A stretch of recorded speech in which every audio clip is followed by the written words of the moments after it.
من الشيطان الرجيم بسم الله الرحمن الرحيم الحمد لله رب العالمين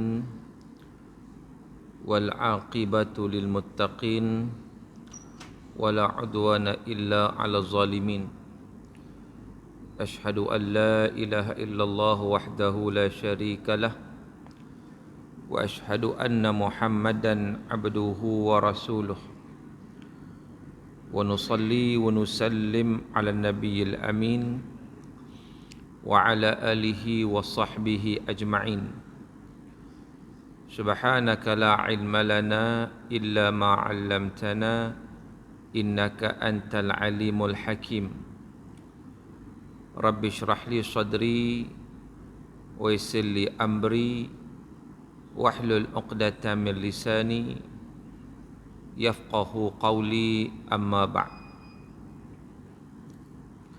Tuan-tuan muslimin dan muslimat yang dirahmati Allah Subhanahu wa taala sekalian, alhamdulillah sama-sama kita panjatkan kesyukuran kita kepada Allah Subhanahu wa taala kerana pada malam yang berbahagia ini sekali lagi kita dapat bersama-sama berada dalam satu majlis ilmu yang mana mudah-mudahan insya-Allah majlis ilmu kita diberkati dan dirahmati oleh Allah Subhanahu wa taala.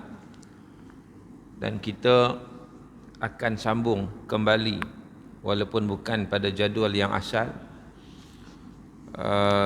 Tapi insya-Allah pada malam ini kita nak sambung perbincangan kita dalam kitab Al-Fiqhul Manhaji ala Madhab Al-Imam Syafi'i jilid yang ke-6 muka surat 1449 di bawah tajuk Al-Hiwalah ataupun Al-Hawalah.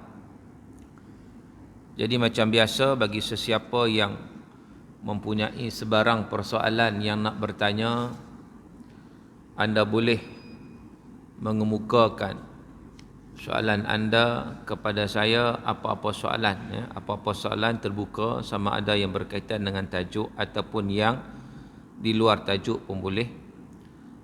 Anda boleh menghantar soalan anda kepada saya ke talian 019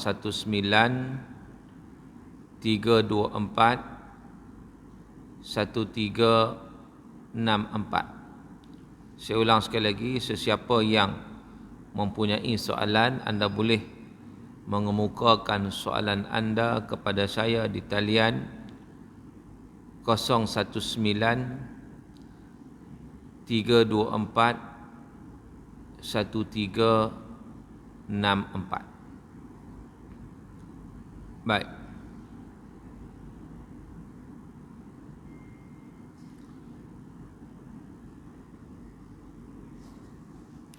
Tajuk kita, qala al-musannifu rahimahullahu nafa'ana bi'ulumi fid darain. Tajuk kita hawalah, iaitu maksud dia pemindahan hutang. Menurut bahasa Arab, hawalah, al-hawalah ialah perpindahan atau pemindahan. Menurut istilah fuqaha, hawalah ialah kontrak yang menyebabkan pemindahan hutang daripada satu pihak kepada pihak yang lain. Dan pengarang kitab Mughni Muhtaj berkata, istilah ini merujuk kepada perpindahan hutang daripada satu pihak kepada pihak yang lain, atau hiwalah. Jadi maknanya hiwalah ni dia semacam satu akad pemindahan hutang dari tanggungan seseorang yang berhutang kepada orang lain, di mana orang lain itu mempunyai hutang kepada orang yang memindahkan. Contoh, Ali dia mempunyai sejumlah hutang kepada Bakar, manakala Bakar mempunyai sejumlah hutang pada Umar menurut jumlah yang sama. Oleh kerana Bakar tak mampu untuk membayar hutangnya, maka Bakar berunding dengan Ali supaya hutangnya terus diminta kepada Umar. Jadi maknanya di sini Umar akan berhubung terus dengan Ali. Jadi Bakar terlepaslah daripada tanggungjawab hutang tersebut sebab dipindahkan hutangnya. Contoh sekali, saya sebut sekali lagi. Contohnya Ali dia mempunyai hutang kepada Bakar. Bakar pula dia mempunyai hutang pada Umar. Ali ada hutang pada Bakar, Bakar ada hutang pada Umar. Jadi bila mana Bakar dia tak mampu nak bayar hutang, maka dia berunding dengan Ali supaya hutang pada Ali itu terus diminta pada Umar tadi. Jadi maknanya itu berlaku pemindahan. Maka Umar lah yang berhubung langsung dengan Ali. So Bakarnya selesailah bab hutang tadi. Faham tak? Itu maksud dia pemindahan. Baik. Kesahihan menurut hukum syarak. Dalil yang membenarkan al-hiwalah ialah hadis riwayat Imam Bukhari dan Muslim bahawa Rasulullah sallallahu alaihi wasallam bersabda, "Matlul ghani zulmun, fa idza utbi'a ahadukum ala mali falyatba'." Atau kama qala. Perbuatan melambatkan pembayaran hutang dengan sengaja oleh orang kaya adalah satu kezaliman. Apabila seseorang kamu dipindahkan hutangnya kepada orang lain yang kaya, maka hendaklah dia menerimanya. Itu dalil yang menunjukkan pemindahan hutang. Sebab hutang ni kadang-kadang dia nak bayar ni susah. Kan? Orang pun hutang dia hutang orang. Jadi nak mudah ceritanya bahawa pindah hutang dia tu pergi pada orang tu. Jadi dia pun tak fikir banyak daripada dia duduk melengah-lengah bayar hutang. Sebab melengah-lengah bayar hutang itu merupakan satu perbuatan yang zalim, terutama bagi orang yang ada kemampuan. Kalau orang tak mampu tu cerita lain lah. Ni cerita orang mampu. Tak, sebab berhutang ni dia berantu, tuan-tuan. Berantu macam mana? Orang yang berhutang ni mudah masa nak bayar tu, walaupun dia ada duit, susah nak bayar. Dia berasa sayang. Memang itu realiti yang berlaku. Manusia tu bab bayar hutang, lihat. Ni nak cerita ni bukan orang tak ada ilmu. Orang ada ilmu pun sama juga. Ilmu ada, tapi dia dengan harta ni dia tenggelam. Dia susah. Dia melengah-lengah, dan ini satu perbuatan yang zalim. Dalam riwayat Imam Ahmad disebut, wa man uhila ala mali'in falyahtan. Sesiapa yang dipindahkan hutangnya kepada orang lain yang kaya, maka hendaklah dia menerima. Yang penting hutang itu dapat diselesaikan dengan seberapa segera.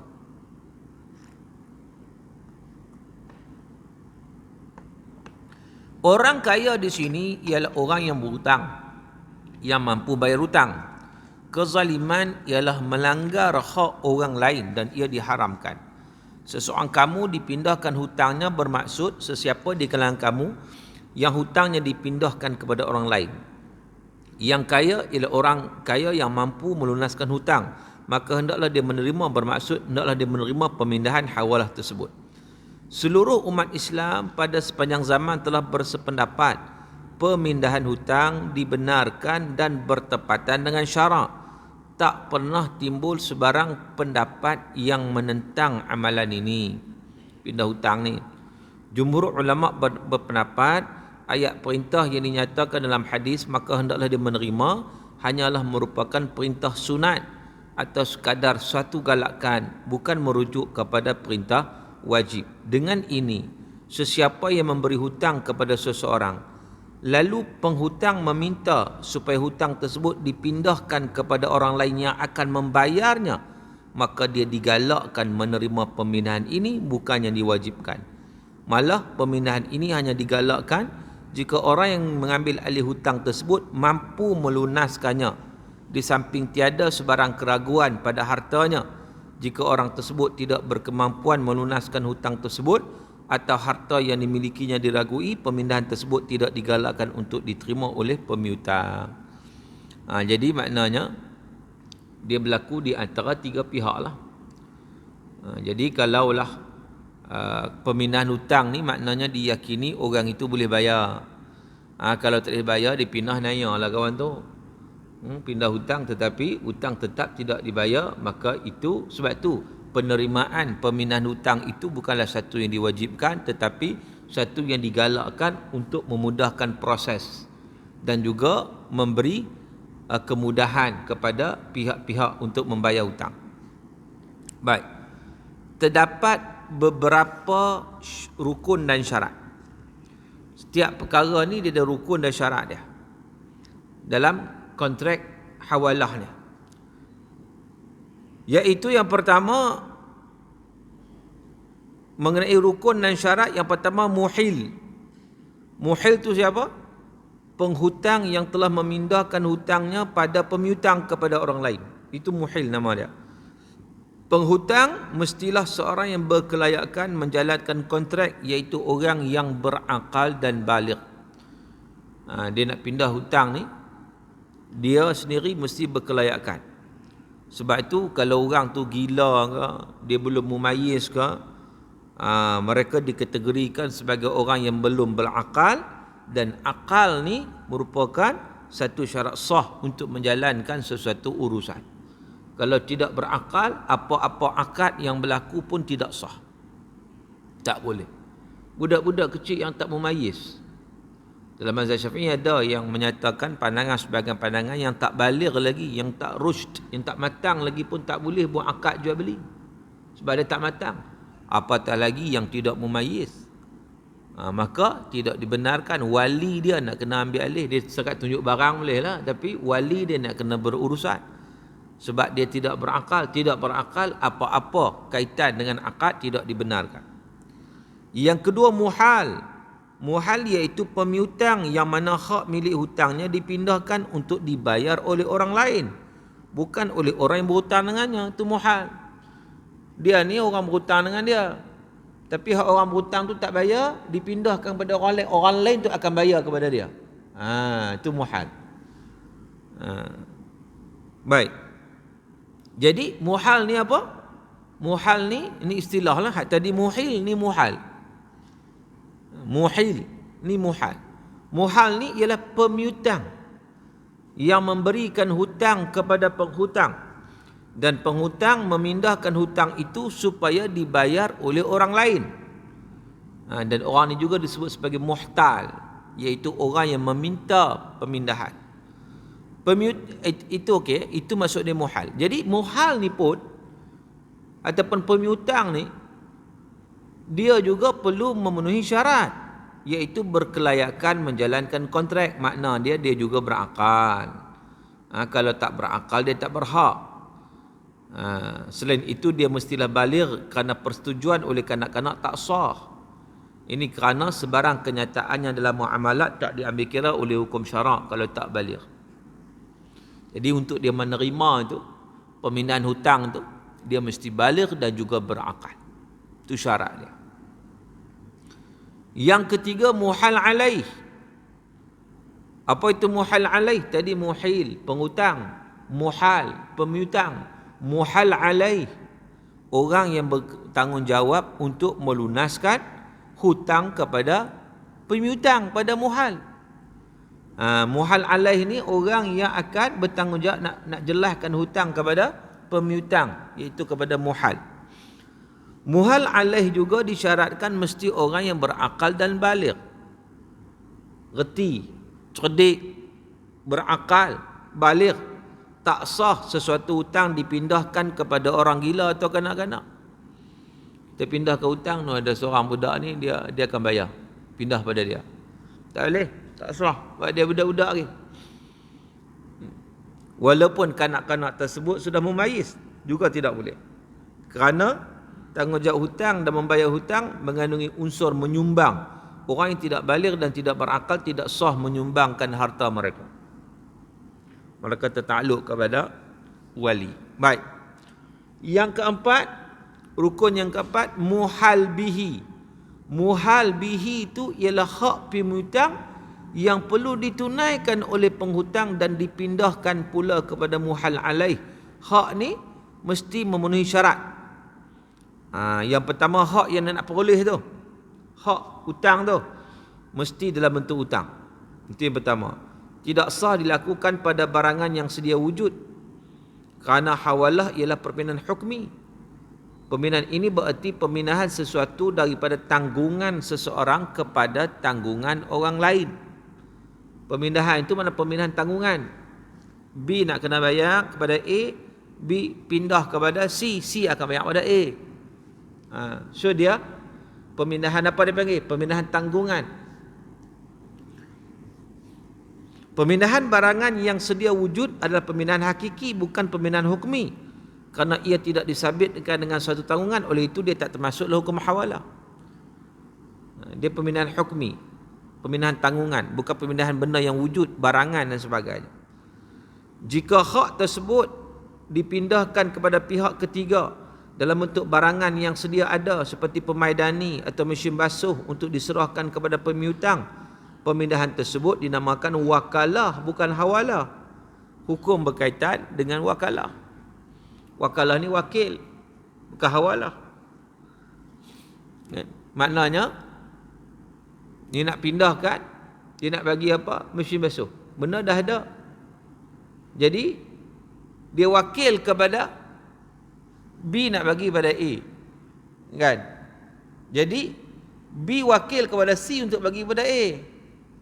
Benda tu dah ada. Itu dia panggil wakalah, bukan hawalah. Wakalah ni dia ada bab khusus dah pula. Bab wakil. Bab wakil ni banyak berlaku dalam masyarakat kita. Bab wakil. Dan banyak kekeliruan yang berlaku juga bab wakil ni. Banyak kesilapan yang berlaku. Okey. Wakil ni macam ni. Sebab banyak ya orang buat dalam masyarakat kita ya. Tuan-tuan pernah dengar tak cerita wakaf Quran? Kadang kan? Okey. Wakaf Quran ni berlaku dua cara. Kadang-kadang ada orang buat bisnes. Bisnes wakaf Quran. Wakaf bisnes juga? Ada bisnes tu. Tapi nak buat bisnes pun tengoklah benda tu bertepatan dengan syarak ataupun tidak. Kalau tak bertepatan dengan syarak jadi haram. Contoh. Saya bawa Quran. Ada 30 Quran atas meja saya. Saya kata, tuan-tuan, siapa nak wakaf? Saya jual RM150. Tuan-tuan boleh wakaf sendiri, tuan-tuan boleh wakil kat saya untuk saya berwakaf. Okey, itu wakil. Jadi tuan-tuan beli Quran saya RM50 satu. Tuan-tuan bagi kat saya, wakil kat saya, Quran yang sama itulah saya akan wakafkan di mana-mana tempat yang dipersetujui. Okey, clear. So saya ni untung tak? Saya untung tak mana? Saya untung jual beli. Sebab saya beli Quran ni dalam RM30 lah. Saya jual ke tuan-tuan RM50. Hak tuan-tuan wakaf tak apalah, hak saya jual beli dengan tuan-tuan. So saya dapat untung RM20. Tuan-tuan pula ambil Quran tu, tuan-tuan wakaf, bagi wakil kat saya untuk wakafkan. So tak ada masalah lah benda tu. Okey, saya dapat untung tak? Saya dapat untung. Tapi untung apa? Untung jual beli. Okey, no problem. Tapi masalah yang berlaku adalah berbeza. Saya tak bawa Quran pun. Saya bagi tahu tuan-tuan, tuan-tuan nak wakaf Quran tak? Harga satu wakaf ni RM50. Nanti saya akan dapatkan dan saya akan wakafkan di masjid sekian-sekian. Lepas banjir ni banyaklah tempat-tempat yang tak ada Quran ni. Lepas banjir ni kan. Jadi saya RM50 satu naskah. Nanti saya akan wakil pada tuan-tuan. Saya akan pergilah bagi mana-mana di Ulu Langat ke apa semua. Kita plan nak pergi 1000 Quran. 1000 Quran. Saya ada Quran? Saya tak ada. Saya tak ada. Saya minta ke tuan-tuan, tuan-tuan bagi duit RM50 satu.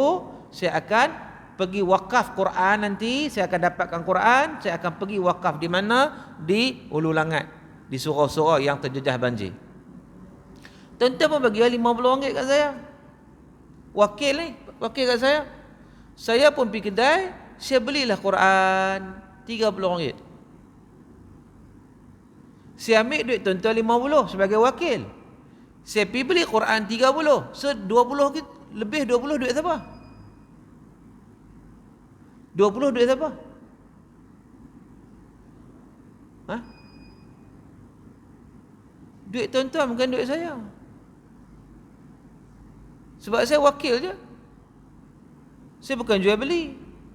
Hak tadi tak apa jual beli, hak saya punya. Saya nak jual ikut suka saya RM50 pun. Tapi sekarang saya ambil duit tuan-tuan RM50. Bukan jual beli, ambil wakil pada tuan-tuan nak pergi beli Quran. Saya beli 30. So balance 20 saya kena kembalikan balik pada tuan-tuan.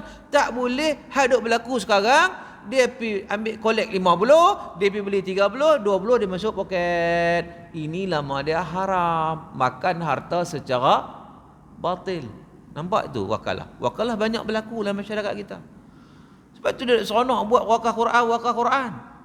Pasal apa? Untung atas angin. Untung bukan untung halal, untung yang haram. Nampak tak kita? Sebab apa? Sebab wakil dia tidak boleh ada unsur gharar, dia kena jelas. Kalau nak ambil boleh. Tuan-tuan saya letakkan RM50, tapi biasanya Quran 30 je. Sebab tu saya akan dapatkan Quran RM30, so RM20 saya ambil upah. Tu tak apa. Kena jelas kan? Kena jelas siap-siap ni. Saya ambil upah RM20 lah. Saya collect RM50, tapi saya wakil kat tuan-tuan nak beli Quran ni, nak bagi tak kat ulangan ni. Kita target 1000 Quran ni, 1000 Quran. So saya ambil RM50 RM50. Tapi saya ambil upah satu Quran 20. Jadi kalau 1000 boleh 20,000. Dengar tu dia. Banyak orang tuan-tuan dia tak bagi tahu pun hak dia ambil upah tu, dia terus ambil senyap-senyap dalam masuk poket dia, maka ini makan harta secara batil yang banyak berlaku hatta di masjid dan surau. Jadi hari ini bisnes yang senang dapat duit adalah bisnes wakaf. Nampak? Senang dapat duit. Bisnes derma, bisnes infak, jadi bisnes. Jadi bisnes yang tidak menepati hukum syarak, yang ada gharar, yang haram. Dan ada orang tuan-tuan dia buat kerja ni ya. Dia buat kerja ni ya. Income berjuta-juta. Tapi income itu adalah haram. Kita dah nampak rasuah aja haram. Kita dah nampak riba itu haram. Ini haram.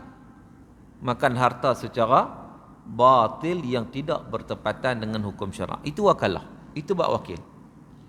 Bak hawalah ni cerita lain. Bak hawalah ni pemindahan dari sudut tanggungan hukmi barang gak ada pun. Bak wakalah ni dia ada benda. Baik. Yang kedua, hutang tersebut mestilah telah berkuat kuasa. Contohnya harga yang perlu dibayar selepas barangan jualan diterima dan tamat tempoh khiyar. Ataupun ia hampir berkuat kuasa seperti harga yang perlu dibayar ketika masih dalam tempoh khiyar, kerana ia akan berkuat kuasa lepas tamat tempoh khiyar. Pendapat ini pendapat yang paling sahih. Ketika itu jika penjual memindahkan hutang tersebut kepada seseorang untuk menerima bayaran daripada pembeli, pemindahan tersebut sah. Ada pendapat mengatakan tak sah pemindahan dibuat dalam tempoh khiyar kerana hutang itu belum buka kuasa. Khiyar ni dia boleh pilih lagi nak teruskan ataupun tidak. So nak pindah hutang macam mana, benda tu tak belum lagi clear. Sebab tu ada pendapat kata kalau dalam tempoh khiyar 3 hari tak boleh lagi. Nak pindah tak boleh lagi sebab benda tu belum gazet. Tapi ada kata boleh dah. Begitu. Syarat bagi khiyar ni 3 hari ya tuan-tuan. Khiyar ni kalau kita beli barang, khiyar tu maknanya kalau kita 3 hari tu kita boleh bagi balik lah. Kalau kita tak setuju, itu khiyar nama dia. Pemindahan hutang sah dibuat walaupun hutang tersebut belum berkuat kuasa, sama seperti sahnya bayaran mahar sebelum persetubuhan. Ini pandangan yang kata boleh. Yang kata boleh walaupun dalam tempoh khiyar boleh juga. Sebab apa? Sebab walaupun belum buka kuasa, sama serupa macam sahnya bayaran mahar walaupun belum bersetubuh. Bayaran sewa, bayar siap-siap, tempoh tamat sewa belum lagi. Sewa sebulan, bayar awal bulan. Kan, bayar dulu. Macam tu. Bayaran sebelum barangan yang dibeli diterima, kita bayar dulu. Itu boleh. Macam kita duk beli apa Shopee, Lazada tu semua, bayar dulu. barang tak sampai.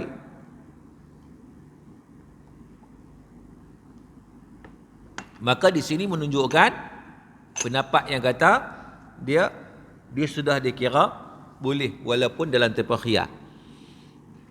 Benda tu dah jelas. Baik. Rukun yang kelima, sirah. Sirah ini ialah penawaran dan persetujuan, ijab dan kabul. Penawaran ialah apabila penghutang berkata, saya pindahkan hutang anda kepada orang ini. Kemudian persetujuan oleh bila mana pihak pemiutang dia kata okey aku setuju, aku terima. Berlakulah permindahan, makna ada ijab dan kabul. Ada akad lah. Hari ni mudahnya akad ni bertulis lah. Bertulis siap kontrak sign, okey aku punya hutang hang akan tuntut pada pihak B ni, dia akan bayar hutang sebab dia hutang aku. Nak mudah ceritakan, B ni hutang aku hutang kamu. Jadi kita buat kontrak, hang terus minta dekat B, B akan terus bayar kepada hang. Dia pun okey setuju, sign, prap agreement, job prap, okey jalan, selesailah tu masalah. Itu dia panggil pemindahan hutang. Baik, khiyar syarat dan khiyar majlis. Kontrak pemindahan hutang disyaratkan berkuat kuasa serta merta. Macam pandangan sebagian pandangan tadilah, tak wujud sebarang khiyar majlis atau khiyar syarat. Dia tak ada khiyar lagi dah. Hawalah ni dia tak ada khiyar. Dia tak ada pilihan lagi. Mana dia diterima, maka dia digazet serta merta. Khiyar syarat tak wujud kerana pada dasarnya khiyar syarat diwujudkan bagi melindungi kedua-dua pihak daripada sebarang manipulasi untung. Kontrak pemindahan hutang pula tak membabitkan manipulasi untung. Sebenarnya kontrak ini lebih kepada rasa simpati dan semangat tolong-menolongnya. Pemindahan hutang ni dia bukan ada untung apa. Kalau dia ada untung, dia panggil riba. Dia tak boleh. Dia tak ada untung apa pemindahan hutang ni. Just lebih pada bab hutang ni mana boleh untung tuan-tuan. Kullu qardin jarra naf'an fahuwa riba. Mana-mana hutang yang ada benefit atau ada keuntungan, maka ia adalah riba. Sebagai contoh, ni banyak juga berlaku. Aku nak hutang boleh tak 10,000. Pasal apa? Aku ada buat bisnes kayu jati. Sampai kat Port Kelang tersadai pasal banjir. Jadi aku nak kena bayar cash 10,000 tu. Dan bayar dah ada. Masing-masing tempah cuma dia tak bayar lagi. Ada bayar separuh, bayar deposit sebagainya. So tak risaulah. Once aku ambil saja, next week, mana seminggu depan boleh settle semualah. Aku ambil barang tu, aku boleh bayarlah hutang tu. Dan tak apa, hang tolong aku tolong hang lah. Aku akan bagi satu set perabot yang aku jual ni, yang berharga 3,990, aku bagi hang free. Hang nak hutang 10,000. Boleh tak boleh? Boleh tak boleh? Saya tanya tuan-tuan ni, boleh tak boleh? Kontrak tu boleh tak boleh? Nampak blur. Saya nak ajak berfikir. Tengok analogi tu, boleh tak boleh? Hutang. Jawapannya riba, tak boleh. Pasal apa tak boleh? Kan saya sebut tadi, kullu qardin jarra naf'an fahuwa riba. Setiap hutang yang mendatangkan keuntungan, dia adalah riba. Dia hutang 10,000, dia dapat balik 10,000 plus dengan perabot. Keuntunganlah tu. Riba. Sedangkan hutang ni dia lebih kepada semangat tolong-menolong, nak bantu je.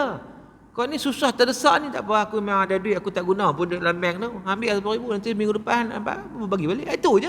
Lebih pada tolong-menolong je. Bukan ada nak menekan. Dah kawan tu susah, kita nak tekan lagi kat dia. Kan? Bukan macam tu konsep dia. Konsep hutang ni konsep tolong-menolong. Kalaulah hutang ada ganjaran, tak kisahlah ganjaran tu dalam bentuk duit ke, ganjaran tu bentuk barang ke, yang dijanjikan plus kepada hutang tadi, maka ia adalah riba, hukumnya adalah haram. Banyak berlaku tak? Banyak. Cumanya yang boleh macam mana? Boleh macam ni? Tak boleh. Tadi riba, tak boleh macam ni. Aku hutang 10,000 pasal apa? Nak ambil barang dekat Port Klang. Oh, kita pun kenal dia, kita tahu memang dia meniaga perabot, kita tahu. Oh, ya gitu lah. Ya, aku memang terdesak sungguh lah sebab memang banjir ni, habis rumah aku pun tak ada aku nak kira baru ni. Jadi aku memang tak ada, duduk lama memang kena denda lah, nak ambil. Sedangkan orang pakat tempah semua lah. Aku yang boleh lewat tu sama sebab customer pun rumah dia banjir, aku nak hantar macam mana? Aku nak hantar pun no point juga. Jadi terpaksa tunggu tu nak kena ni sikit. Kita pun tak balas, aku kena hang, ambil lah. Kita bagi 10,000. Okey. Tak apa. Tak ada janji apa-apa. Tak ada janji apa-apa. Hutang 10,000, bagi 10,000. Nanti bila bayar, tak apalah. Aku faham lah nanti. Sebulan tak faham bayar lah 10,000. Tak ada masalah. Aku tak guna pun duit 10,000 tu. Aku ada duit aku dah lagi. Takat tu je. Baik. Kita pun bila selesai apa masalah apa semua, kita pun pergi hantar barang pun semua, orang dah banjir pun selesai, hantar barang dapat duit. Alhamdulillah, untunglah. Sikit lah, untunglah. 40-50 ribu untung kan. Kita pergi kat kawan kita, alhamdulillah, makasih lah hang bantu aku itu. Aku pun settle lah hari itu, aku tak tahu nak cari tempat mana kelang kabut aku. Nah, ni hutang aku tahan ni 10,000, 40,000. Kita pun ambil dalam poket. Ni 2,000. Ambil lah. Ambil lah 2,000 ni. Duit apa ni? Dia kata, duit apa ni? Yalah, orang berbudi kita berbahasa. Orang memberi kita merasa, hang tolong aku itu, aku tolong hang. Boleh ke tak boleh? Boleh tak boleh? Yang ni boleh. Ni bukan riba. Tak ada. Yang ni pasal apa? Pasal memang tak janji apa-apa. 10,000 tetap 10,000. Itu tolong menolong saja. Kan? Tapi kita dah settle apa semua, kita nak bagi, kita pula orang besar hati dia tolong kita, kita pun nak tolong dia jugalah kan. Nak terima kasih pada dia, kebetulan kita pun ada lebih sikit apa semua, kita bagi, maka ini sesuatu yang dibenarkan, bahkan digalakkan. Dia tidak ada tekan siapa-siapa ni, dia tidak ada zalim siapa-siapa. Sebab apa? Sebab ini adalah di luar perjanjian yang tidak ada janji apa-apa. Ataupun kita kata tadi, tak apalah, alhamdulillah, makasih hang bantu aku nak 10,000, ambil lah. Ini aku hadiahkan hang satu set sofa. Yang imported nanya, yang jati punya bagi. Ampun tak apa. Sebab apa? Sebab benda tu tak masuk dalam perjanjian. Masuklah perjanjian saja, haram terus riba. Tak masuk perjanjian apa-apa, tak ada masalah. Dia dibenarkan. Ni lagi kontrak hutang ni, kontrak tolong menolong. Macam tu hawalah. Hawalah ni kontrak tolong menolong je. Bayaran sama je, bukan ada bayar lebih apa semua, cuma nak mudahkan proses pindahkan hutang. Kan? Itu saja. Kalau ada lebih, tak boleh. Sebab hutang ni tak boleh lebih. Sebab tu puak-puak alung tu dia makan riba saja. Bunga tu hutang 1,000 naik kena bayar 5,000. Lambat lagi naik 10,000. Lah kali bunga tu dia jadi pokok pula. Dia jadi pokok, jadi berimbun sampai bila pun tak boleh bayar hutang. Bukankah ini satu kezaliman? Sebab itu memang ceti ya. Kat Penang betul banyak berlaku. Banyak. Sampai hari itu bila mana kerajaan nak ambil tanah di Penang ni baru lagi tahun lepas, tahun 2 ni lah, kerajaan nak ambil tanah ni. Orang nak berniaga tepi jalan tu cek tanah tanah ceti tu. Tanah ceti tu pun tak duduk sini, duduk London dah, ada keturunan dia apa semua dah. Kan? Sebab apa? Sebab hutang tadi lah. Hutang, bunga tak boleh bayar, gadai. Bunga tak boleh bayar, gadai tanah. Bukan gadai lah, dia kira lelong, dia ambil kira murah-murah lah. Sebab apa? Sebab bunga bertambah. Dia relax ya. Dia main atas duit. Dia tak buat apa-apa, main atas duit je. Sebab tu ini merupakan perkara yang haram yang tidak dibenarkan sebab ia memang betul-betul berbentuk kezaliman dan juga penindasan.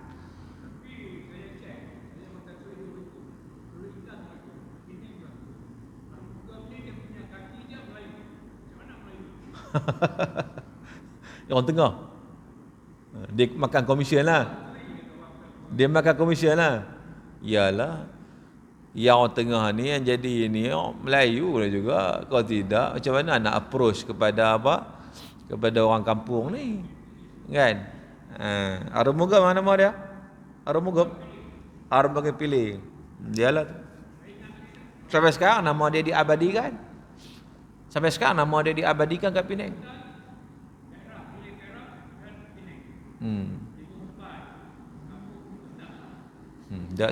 Saya bukan di Muntebai. Saya utara. saya SPU, Seberang Perai Utara. Di Muntebai, Seberang Perai Selatan, SPS. Arumugam Pilai, betul. Pilih ya. Yalah, betul. Sampai sekarang pun ada jalan dia tu. Tahu apa? Tu dia 72, saya pun tak lahir lagi. Betul. Itu riba lah tu. Akhirnya menekan satu kezaliman, habis tergadai apa semua. Habis tanah.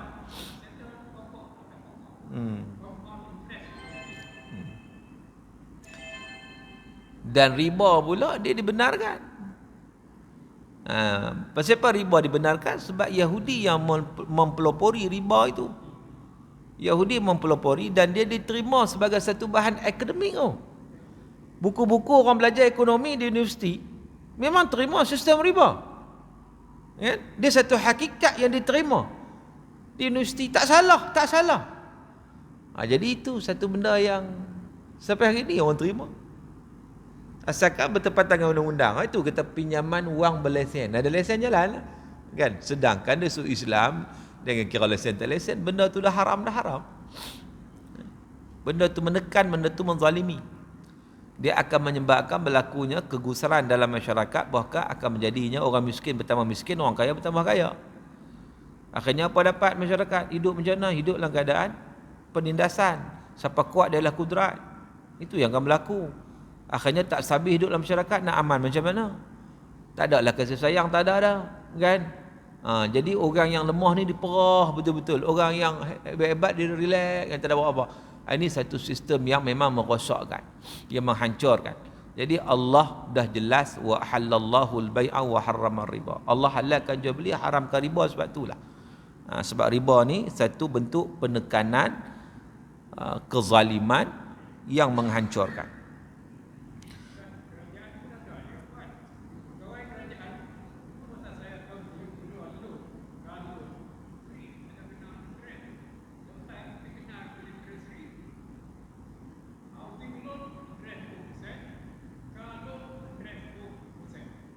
Ya, kerajaan dulu memanglah dia menggunakan sistem konvensional, sistem riba.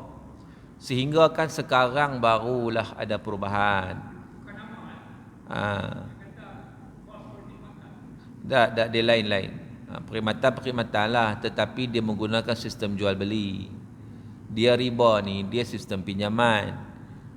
Allah sebut, walaupun nampak macam sama, keuntungan juga, jual beli pun untung, riba pun untung, dua-dua untung. Golongan musyrikin kata dah, innamal bai'u mithlu riba, jual beli dengan riba sama aja. Allah Ta'ala kata tak sama. Wa halallahu al-bai'a wa harrama riba. Tak sama kat mana? Allah halalkan jual beli walaupun dapat untung, tapi Allah haramkan riba. Macam tadi saya kata hak wakil tadi kan, untung tadi saya jual tadi dapat untung RM20 kan, hak Quran tadi kan, hak tu halal.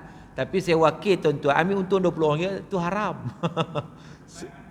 Sebab konsep akad dia berbeza. Akad tu menentukan halal dan haram. Sebab dalam Islam dia nak jelas, dia tak nak gharar. Kalau gharar haram lah. Dia macam ni lah, laki-laki dan wanita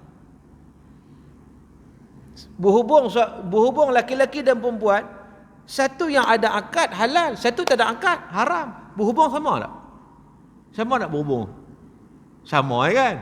Atau tak sama. Hak kahwin ni elok-elok, hak tak kahwin ni kepala tuan bawah kaki atas gitu ke? Ada serupa je. Tapi beza kat mana? Hak ni ada akad yang menghalalkan. Yang ni tidak ada akad. Haram. Jual beli nampak untung. Riba nampak untung. Betul musyrikin kata sama? Tak sama. Jual beli ada proses aktiviti berlaku, usaha berlaku. Pinjam duit ambil untung tu tahan angin je. Dia tak dia pemerasan, dia bukan ada usaha apa. Walaupun untung sama aja, tapi dia berbeza dari sudut halal dan juga haram. Sebab itu sekarang ni pun dah ada.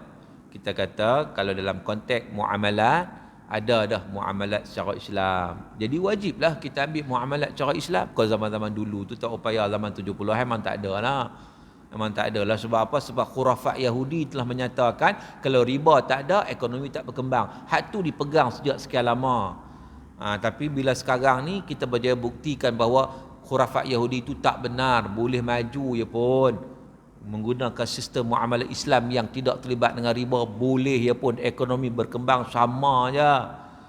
Kan, bahkan lebih baik lagi pun, terutama ketika mana berlakunya kegawatan ekonomi, maka pada waktu itu baru nampak bagaimana sistem riba lebih menekan, yang sangat memberi kesan yang sangat teruk, berbeza dengan sistem yang berasaskan kepada sistem Islam.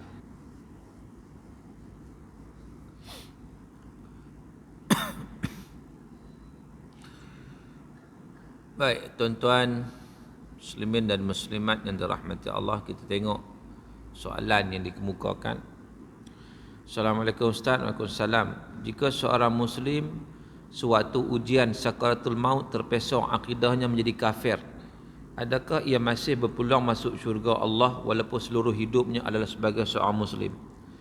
Kalau seluruh hidupnya sebagai seorang muslim, masa sakaratul maut dia akan jadi muslim. Jangan risaunya. Dia tak akan bertukar punya lah. Yang bertukar ni ialah orang yang tak kita kata tak firm. Islam dia tu tak kuat. Keyakinan daripada Allah pun tak ada sangat pun. Nampak je orang nampak rajin pergi masjid, tapi dia buat tu dalam keadaan bukan dia yakin pun. Macam orang hari ni yang ada golongan atheist agnostic. Atheist agnostic ni apa? Dia agnostic ni maknanya dia percaya Tuhan tu ada, mungkin tak ada. Dia sembahyang juga. Pasal pada sembahyang, pasal orang pakai sembahyang dia sembahyang lah. Tapi Allah ni mungkin ada, mungkin tak ada. Ni berat ni. Berat sebenarnya. Tapi tak nampak sebab dia buat juga ritual-ritual ni. Sebab apa? Sebab itu bagi dia adat dalam masyarakat dia. Kalau tak buat, pelik lah dia buat. Tapi diri dia sendiri dia tak yakin pun. Hanya macam ni mungkinlah mati dalam keadaan yang kufur pada Allah Ta'ala. Tapi kalau seluruh hidup dia Islam, tiba-tiba mati bertukar, tak akan berlaku begitu. Kan? Baik. Assalamualaikum Ustaz. Wassalam. Saya menyertai lumba basikal melebihi 100 km yang bermula jam 4 pagi dan berakhir lepas subuh. Bolehkah saya qada solat subuh atau bolehkah solat semasa berbasikal, dan bagaimana cara solat tersebut? Mana boleh. Nak tinggal solat mata-mata nak naik basikal ni, kan? Jadi tak boleh. Kena solat wajib, dan solat itu yang lebih utama pun. Carilah event-event yang dia menggunakan waktu yang tak melibatkan solat, yang boleh menunaikan solat. Terutama kalau jauh ni, solat jamak boleh kan? Subuh tak ada jamak. Kan? Satu hari apa aku start 4 pagi. Jadi maknanya kita kena jaga kita punya ibadah kita kepada Allah Ta'ala. Ustaz, ayah saya dementia dan sembahyang jemaah dengan saya imam dan ayah saya sebagai makmum. Tapi saya tak sure ayah saya faham. Bolehkah saya teruskan atau perlu suruh ayah saya berjemaah dengan saya? Macam mana dia ni? Menyok ke apa? Kalau dia tak waras, sat okey, sat tak okey, dia tak jadi jemaah tu. Tapi kalau dia okey, waktu dia okey, okey lah, boleh lah. Waktu dia tak okey, tak boleh lah. Jadi nak kena tengoklah tahap tu bagaimana. Jadi jawapannya bergantung kepada keadaan.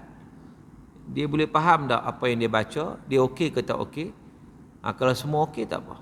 Kalau time tak okey tak boleh. Ustaz, saya ingin tahu apakah berdosa seorang penuntut yang diberi pinjaman untuk belajar di universiti, tapi penuntut itu tak dapat bayar kepada kerajaan kerana lepas tamat pengajian mereka menganggur, manakala kerajaan lama telah bertukar ganti. Kerajaan lama tukar ganti, perjanjian tak lari. Apa? Ya, orang kata pegawai kerajaan hak orang yang sama je. Dia yang tukar kerajaan tukar. Tak ada lah dia tukar kerajaan, semua hutang tu lupus. Tiba-tiba hak mana kita hutang PTPTN ke apa semua, tukar kerajaan lupus automatik. Tukar beda, dia takkan berlaku begitu. Ditukar kerajaan ni hanya tukar pentadbiran politik aja, pemerintahan. Tetapi dokumen sama je. Hutang tu tetap ada, cuma polisi berbeza, mungkin nak bagi korang itu lain lah buat polisi. Tapi rekod tu masih ada. Kerajaan dia buat kerja sama je, orang sama je kerajaan ni, mainlah siapa perintah pun. Kan? Orang sama je. Contoh kerajaan dia kata berjanji dalam kempen menang PRU akan melupuskan pinjaman tersebut. Dia janji belum buat lagi. Kan? Tapi dia mungkin janji. Bukan janji itu kerja dia lah. Kita tak boleh orang dah janji itu aku pun tak nak bayar, tak boleh. Benda tu dia janji tapi masih lagi tidak digazetkan, tak dilaksanakan, hutang is hutang. Tak boleh kita buat gitu kan. Jadi kita pun tak nak bayar lah. Sebab apa? Sebab dia janji nak hapuskan PTPTN kan? Tapi bila perintah tak hapus pun PTPTN, aku pun tak nak bayar. Lagi mana hak janji saja, benda tak gazet lagi, maknanya benda tu tak terlaksana lagi. So liability kita tetap ada, wajib juga kita kena bayar, sehinggalah betul-betul dilupuskan. Dia sebenarnya nak janji ni memang boleh janji bulan bintang, nak buat tu susah. Bila tengok balik terkejut, nak ambil duit mana kan? Berapa banyak mana habis nak tambah. Dia kena perancangan kewangan tu nak elok.